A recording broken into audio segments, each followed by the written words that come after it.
What if Nigeria has finally turned its worst page, and the next chapter could define the rest of our century? On the 65th anniversary of independence, President Bola Tinubu confidently told Nigerians, quote, "The worst is over. We've turned a new corner," end quote.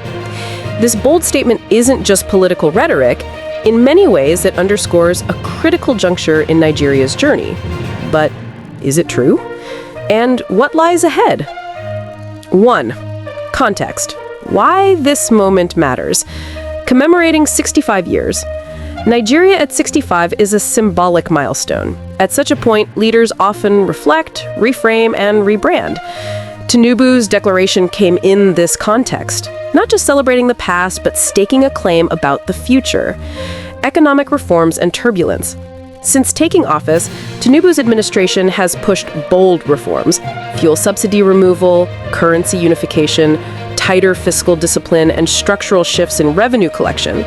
These have caused pain, expectation, and debate. Public mood and political risks. Many Nigerians continue to struggle with inflation, insecurity, unemployment, and social infrastructure deficits. For Tinubu's claim to resonate, lived reality must validate it.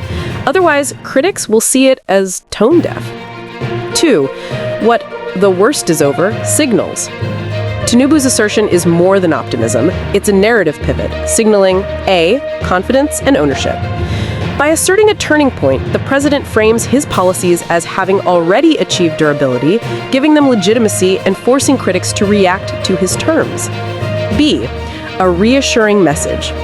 At a time when many Nigerians are anxious about daily hardships, the statement serves an emotional role to inject hope, calm, and forward momentum.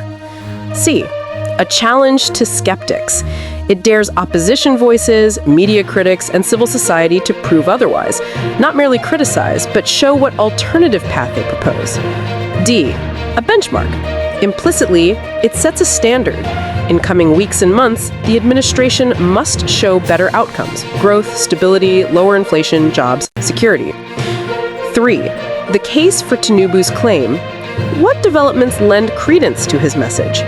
Some possible supports: stabilizing macro numbers.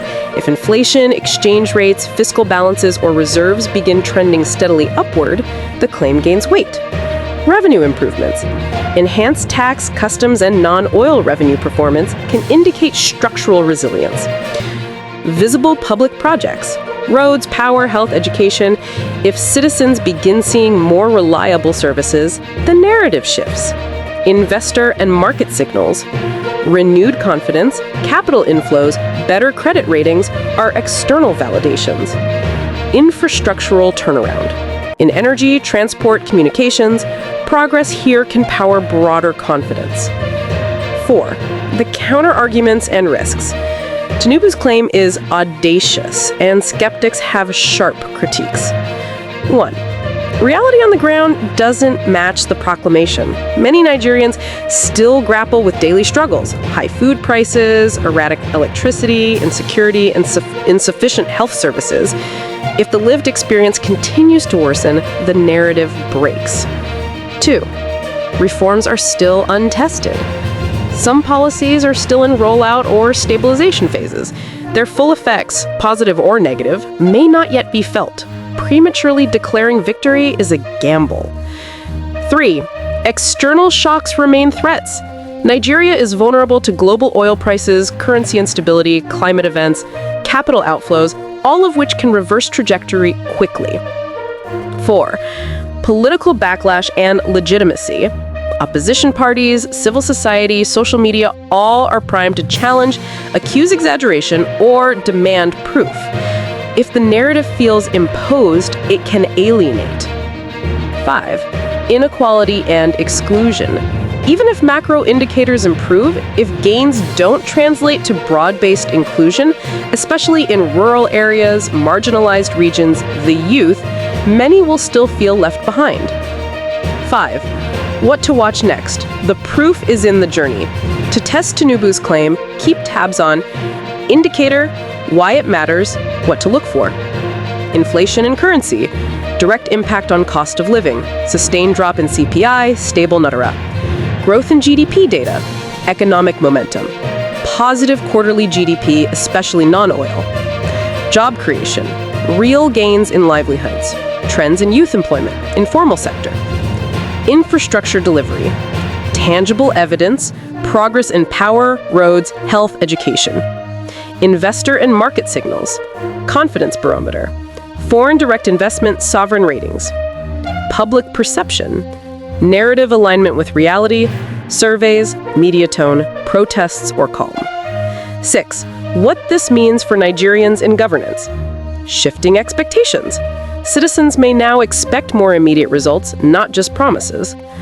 Political capital. Tinubu may ride this narrative into 2027 elections, but only if delivery backs the message. Accountability pressure. Skeptics and critics will demand metrics, audits, transparency. Narrative battle. This framing forces opposition and media to engage, not just on critique, but on alternatives. 7. Final thoughts. When a leader declares the worst is over, it's more than a morale booster. It's a challenge, a benchmark, a political bet. For President Tinubu, this claim is a flaring signal that the administration believes it has weathered the storms and can now steer into calm seas.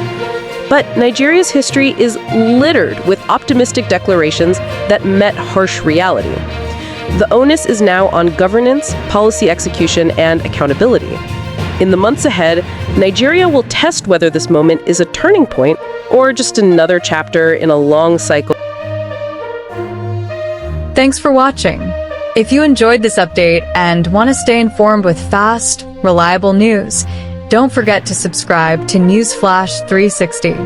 Hit the notification bell so you never miss a story. Your next headline is just seconds away.